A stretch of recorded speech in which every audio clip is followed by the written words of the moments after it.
ever been to New Orleans, it's the hottest city. New Orleans, Louisiana,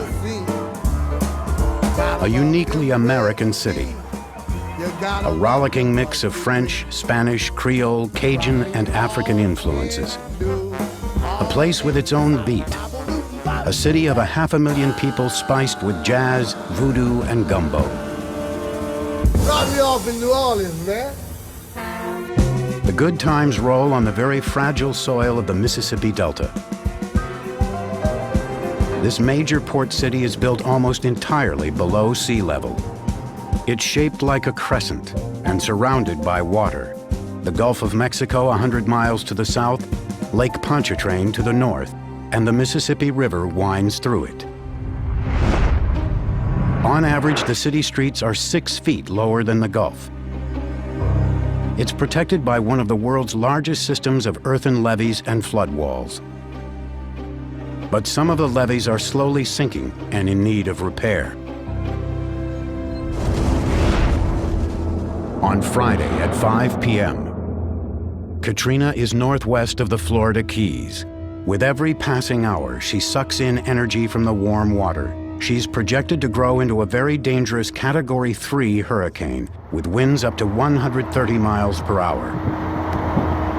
Katrina now appears to have settled on a target west of the Florida Panhandle. She is fast becoming a monster. From Washington, D.C. to Louisiana, local, state, and federal officials know Katrina is coming. We're dealing with Hurricane Katrina. Baton Rouge. Here at the Louisiana Emergency Operations Center, officials are in battle mode. Several times a day, they strategize on the phone with emergency planners around the state, the ones who'll be on the front lines if disaster strikes. One local official recorded these calls and provided them to the producers of this documentary. They reveal what officials say to each other and how they plan, up to the very moment that Katrina strikes. Would like to point out or let you know, too, that the governor is monitoring the call. We'll now go to state police. There are no road closures at this time. We've prepared all of our assets for deployment and placed all our personnel on standby. For this hurricane, as with every natural disaster in the U.S., local and state officials are the primary and most critical line of defense. Shelter Task Force, any reports at this time? No report, we're just in the alert phase. Red Cross is opening a forward operations office tomorrow morning here in Baton Rouge to begin to stage resources from other states coming in that would be available to support Louisiana and our neighboring states in case of the storm coming in. Everything starts from the bottom up, and there's an old saying, all disasters are local.